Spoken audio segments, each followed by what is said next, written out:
Hello दोस्तों, स्वागत है आपका मेरे YouTube channel achievers point monarchs classes में। और आज मैं रेशियो एंड प्रोपोर्शन का पार्ट 4 लेके आई हूँ, जो आमदनी और व्यय पर आधारित वीडियो है। ये मेरा पार्ट 4 है और ये वाले क्वेश्चन बहुत सारे एग्जाम्स में आते हैं, तो मैंने आपके लिए जो क्वेश्चन लाए हैं उसे ध्यान से देखिए और समझिए। और ये क्वेश्चन सारे रेलवे के एग्जाम में, ग्रुप डी के एग्जाम में, एमपी टेट, सी टेट, बहुत सारे एग्जाम में ये क्वेश्चन आते हैं, तो इस वीडियो को ध्यान से देखिए। पहला क्वेश्चन है, सीता और गीता की आमदनी का अनुपात, मतलब कि इनकम का अनुपात 8:11 है तथा खर्च का अनुपात 7:10 है। यदि दोनों 1000 रुपए बचाते हैं तो सीता की आमदनी बताए। यहाँ पे जो क्वेश्चन दिया है, यहाँ पे उन्होंने इनकम का रेशियो दे दिया है और उसके खर्च का, एक्सपेंडिचर का रेशियो दे दिया, और हमें बता दिया है कि बचत उनकी 1000 रुपए है। तो जब हमारे पास 100 रुपए है और उसमें से हम 5 रुपए बचाएंगे, तो हमारे पास, जब हम 100 में से 5 रुपए बचाएंगे तो हमारे पास खर्चा आ जाएगा। 100 में से 5 रुपए घटा देंगे तो हमें ये पता चल जाएगा कि कितना हमने खर्च किया। बस वही वाले कॉन्सेप्ट पे इसे सॉल्व करना है कि आमदनी में से जब हम जो उसने बचाया है, जो उसने सेविंग करी है, इनकम में सेविंग को माइनस कर दे, इनकम में से सेविंग को माइनस कर देंगे तो हमारे पास जो खर्च हुआ वो आ जाएगा। तो यहाँ पे सीता और गीता है और उनकी आमदनी का अनुपात 8:11 है। तो हम पहले से सॉल्व करेंगे कि जो सीता है, सीता और जो ये गीता है, उनकी आमदनी जो दी 8:11, उनको एक्स के फॉर्म में मान लेंगे कि इनकी आय कितनी है, ये इनकम है। इनकम का रेशियो हमने मान लिया 8:11 दिया है, तो इससे हम मान लेंगे कि ये 8x है और गीता की आमदनी कितनी है, 11x। और मैंने आपको बताया कि जब हम आय में से बचत को घटा देंगे, आय माइनस बचत कर देंगे, तो हमारे पास क्या आ जाएगा, आय में से बचत घटा देंगे तो व्यय, मतलब कि इनकम में से सेविंग को जब हम माइनस कर देंगे तो एक्सपेंडिचर आ जाएगा। मतलब हमारे पास व्यय कितना हुआ है। तो आय हमने मान ली 8x और 11x है, तो हम इसे इक्वेशन के फॉर्म में लिखेंगे कि सीता की आय 8x है और गीता की आय, यहाँ मैं s लिख दे रही हूँ, यहाँ g लिख दे रही हूँ। सीता की आय 8x है और गीता की आय 11x है। और दोनों कितना बचा रहे हैं, दोनों बचा रहे हैं 1000 रुपए। तो हम दोनों में से 1000 रुपए माइनस कर दे रहे हैं, माइनस 8x में से भी 1000 माइनस और 11x में से भी 8000 माइनस। तो वो क्या बोल रहे हैं कि उनकी खर्च का अनुपात, खर्च का अनुपात मतलब कि वही सीता और गीता का जिस फॉर्म में, जिस सीक्वेंस में यहाँ लिखा रहता है वही सीक्वेंस में यहाँ क्वेश्चन हमें जमाना होता है। तो सीता पहले है, गीता बाद में, इसलिए सीता 8x हुई, सीता की इनकम 8x हुई और गीता की इनकम 11x हुई। दोनों 1000 रुपए बचा रहे हैं, तो उनकी जो खर्च है उसका अनुपात कितना जा रहा है, 7:10, मतलब 7/10। ये हमारी बन गई इक्वेशन। फिर हम यहाँ क्या करेंगे, जब इस टाइप की इक्वेशन बन जाती है तो इसको हमें करना क्या होता है कि क्रॉस मल्टीप्लीकेशन करते हैं। क्रॉस मल्टीप्लीकेशन करने के लिए 10 का इसमें हो जाएगा और 7 का इधर हो जाएगा। तो मैं इसे सॉल्व करती हूँ। 10 × 8x माइनस 1000 इक्वल्स टू 7 का इधर माइनस होगा, 7 का 11x माइनस 1000। फिर इसे सॉल्व कर लेंगे हम। तो जब हमने 10 का 8 में किया तो यह हो जाएगा 80x माइनस ये, और यह हो जाएगा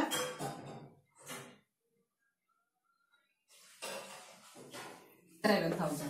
फिर हम क्या करेंगे, जो x वाले हैं उसे एक तरफ कर लेंगे और जब बिना x वाले हैं उनको एक तरफ कर लेंगे। तो जब कभी भी ये ध्यान रखना होता है इस टाइप की इक्वेशन में कि जब हम ट्रांसफर करते हैं या पक्षांतर करते हैं तो जो ऋण का है वो धन का हो जाता है, जो धन का है वो ऋण का हो जाता है, मतलब इनवर्स हो जाता है। ऋण माइनस का प्लस, प्लस का माइनस, और अगर इंटू हो तो वो उधर जाके डिवाइड में चला जाएगा, इधर डिवाइड में है तो उधर जाके मल्टीप्लीकेशन में जाएगा। तो मैं यहाँ 80x, यहाँ प्लस का 77 है, इधर आके हो जाएगा माइनस का 77। तो ये 80x माइनस 77x, ऐसे ही यहाँ पे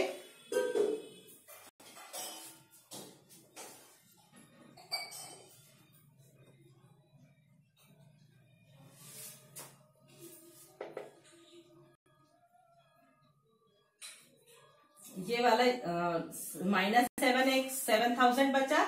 7000 में ये प्लस का 10,000 इधर माइनस का 10,000 उधर जाके प्लस का 10,000 हो जाएगा। ये हो गया। फिर यहाँ 80 प्लस का है, 77 माइनस का। तो मैंने आपको बताया था प्लस माइनस माइनस होता है, बड़ी संख्या का साइन आता है। तो 80 में से 77 जाएगा तो यहाँ 3x बचेगा प्लस का, और माइनस 7000 है और प्लस का 10,000 है। तो प्लस माइनस माइनस और बड़ी संख्या का साइन। तो 10,000 में से 7000 जाएगा, 3000 बचेगा। बड़ी संख्या प्लस की, इसलिए यहाँ पे प्लस का 3000 आ जाएगा। ठीक है। फिर जब हम यहाँ x के इंटू में है 3, तो इधर जाके डिवाइड में आ जाएगा। तो हमारे पास x की वैल्यू आ जाएगी 3000/3। 3 1 3, 3 1 3। ये x की वैल्यू हमारे पास जब 1000 मिली, तो हमसे उन्होंने पूछा है कि सीता की आमदनी बताए। तो सीता फर्स्ट नंबर वाली थी, और सीता और गीता की आमदनी का 8:x था, 8:11 था। तो सीता की आमदनी 8x है।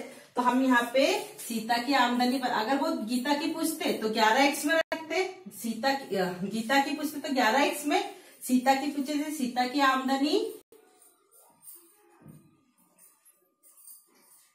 बराबर से है हमारे पास 8x, और 8x की वैल्यू 1000। तो यहाँ पे हमारे पास सीता की आमदनी आ गई 8000 रुपए। अगर वो गीता की पूछते तो 11x में रखते, 11 इंटू x करते तो 11,000। इस प्रकार से हमारे पास में ये क्वेश्चन सॉल्व हुआ। सबसे पहले हमें आमदनी को x के फॉर्म में मानना है, 8x और 11x। फिर हमें पता है कि आमदनी में से यदि हम सेविंग को माइनस कर देंगे तो खर्च आ जाएगा, और बस उसे इक्वेशन बना के सॉल्व कर। बस इसमें प्लस माइनस का ध्यान रखना है। अगर प्लस का ट्रांसफर होगा तो उधर जाके माइनस का होगा, माइनस का ट्रांसफर होगा तो उधर जाके प्लस का जाएगा। यहाँ इंटू का ट्रांसफर होकर डिवाइड हुआ, मतलब सारे इसमें रूल फॉलो हो जाते हैं। इसी टाइप से एक और क्वेश्चन आप देखिए और उसे समझिए। जैसे यहाँ दिया हुआ है ए और बी की वार्षिक आय का अनुपात 3:2 है। तो मैंने मान लिया ए की एनुअल इनकम कितनी हो गई 3x है, ऐसी बी की एनुअल इनकम हो गई 2x। फिर वो बोल रहा है इनके खर्च का अनुपात 5:3 है। यदि वर्ष के अंत में प्रत्येक ने, फिर इन्होंने 1,000 की सेविंग की, तो एक ही वार्षिक आय पता है। तो मैंने आपको बताया कि जब हम आय में से जो हमारी बचत होती है, आय में से बचत को माइनस करते हैं तो हमारे पास खर्च का रेशो आ जाता है। तो हम यहाँ पे आपको फॉर्मूला लिख दे रही हूं मैं, आय माइनस बचत इक्वल्स टू क्या हो जाता है व्यय। मतलब जितना हमारा खर्च होता है वो व्यय में आता है। आय माइनस बचत कर दो तो इनकी आय, ए की आय 3x है, बी की आय 2x है। तो मैंने यहाँ लिखा इक्वेशन बनाने के लिए, ए की आय 3x है और बी की आय 2x है, और दोनों ने कितने वर्ष एनुअली चल रहा है, इसलिए कुछ चेंज करने की जरूरत। वर्ष के अंत में दोनों ने 1,000 बचाया, तो 3x में से 1,000 घटा दो और 2x में से 1,000 घटा दो। कभी कभी ये वैल्यू अलग अलग देती कि वर्ष के अंत में ए ने इतने बचाए, बी ने इतने बचाए, तो वो जितना जितना बचाते हैं उतना यहाँ पे पुट करना होता है। और यहाँ पे खर्च भी कितना हुआ, खर्च का रेशियो आया 5:3। ये इक्वेशन बनाने के लिए वो कुछ भी कॉन्सेप्ट देते हैं कि ये 3x और 2x में से हमने 1,000 माइनस किया, तो ये हमारा हो गया 5:3। फिर यहाँ पे ऐसे क्रॉस मल्टीप्लीकेशन होगा, 3 का इधर होगा और 5 का इधर होगा। तो हमने यहाँ लिखा 3x माइनस 1000 और यहाँ लिखा 5 माइनस 2x माइनस 1000। फिर इसका अंदर मल्टीप्लीकेशन 3 3 का हो गया 9x, 3 का 1000 में करेंगे तो 3000 हो जाएगा। ऐसे ही 5 का 2 में करेंगे तो 5 2 10x हो गया, 5 का 1000 में करेंगे तो 5000 हो जाएंगे। फिर x वाले को एक तरफ और बिना x वाले को एक तरफ। यदि यह 9x की इधर में 10x था, प्लस का 9x, 10 का x इधर आके माइनस का 10x हो जाएगा। ऐसे ही यहाँ माइनस का 5000 हमारे पास बचा, यहाँ माइनस का 3000, उधर जाके प्लस का 3000 हो जाएगा। फिर प्लस माइनस माइनस होता है और जो बड़ी संख्या होती है उसका साइन होता है, तो यहाँ प्लस माइनस घटेगा, 10 में से 9 गए, 1 बचा, बड़ी संख्या माइनस की इसमें -1x बचा, या -x भी लिख सकते। ऐसे यहाँ प्लस माइनस माइनस होता है, 5000 में 3000 जाएंगे तो 2000 बचेगा, बड़ी संख्या 5000 माइनस की, इसलिए माइनस का 2000 ये आ गया। उसके बाद माइनस से माइनस हो गया कैंसिल और x की वैल्यू हमारे पास आ गई 2000।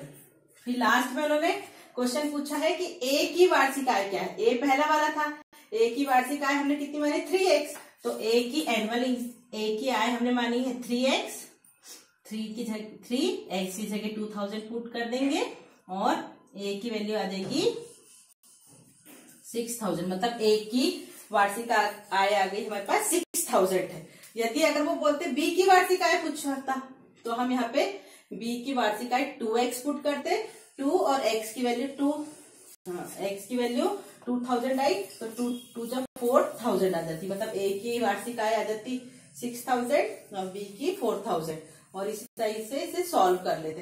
तो इस टाइप से क्वेश्चन, बहुत सारे क्वेश्चन पेपर में आते हैं, आप इसे सॉल्व कीजिए और आपको बहुत सारी बुक्स में इस टाइप के क्वेश्चन मिल जाएंगे और पुराने क्वेश्चन पेपर में भी आप इस टाइप के क्वेश्चन देखिए। कुछ नहीं करना है, बस आपको इनकम का एक्स के फॉर्म में मान लेना है, उसमें से बचत को घटा देना है और जो दिया रहेगा वो इस फॉर्म में आ जाएगा। इसके बाद जो मेरा वीडियो आएगा वो पार्टनरशिप से रिलेटेड होगा।